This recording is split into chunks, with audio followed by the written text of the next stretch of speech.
Hello, today I'm going to show you an improved method of how to make a face mask from a high-end furnace filter. Now, these filters are available in any hardware store or any department stores. You can find them, and they are ranging, their efficiency range from very low, the one that are made from fiberglass, the 50-60 cents, you don't want to use those.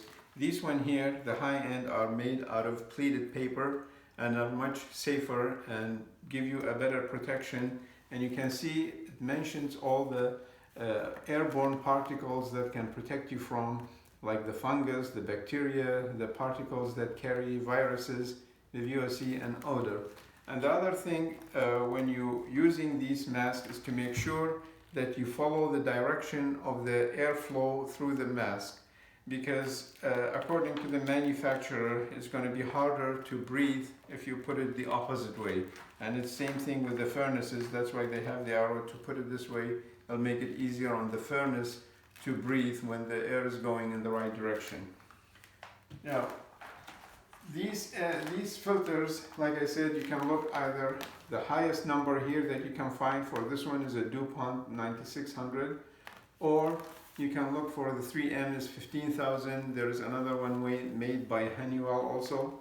And the other number you can look for also is the MERV number. This one happened to be MERV 12, which is the minimum efficiency reporting value of the filter. The higher the number, the better efficiency it will give you in airborne blocking.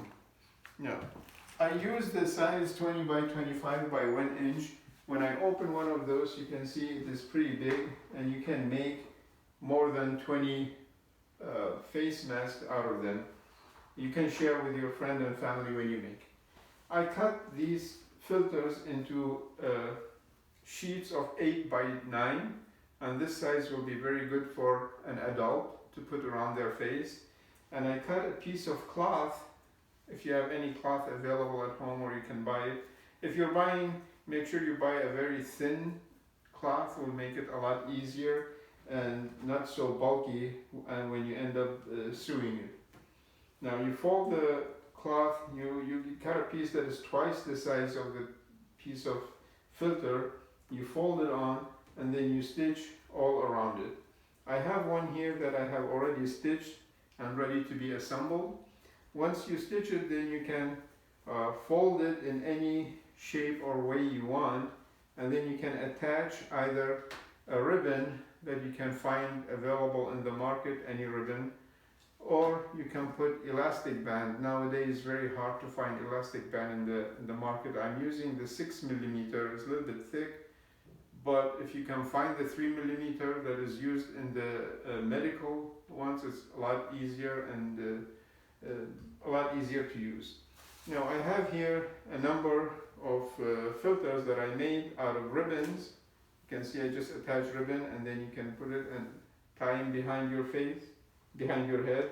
I even you could also use a shoelace. You just cut it in half and attach a piece on each corner, and you can use it again and tie it behind your head. Or you can use the elastic band. Again, it goes around the head and it will give you a very good protection. Or you can use it around the ear, attach the elastic band around the ear, and again it will go around the ear and it will give you a better protection.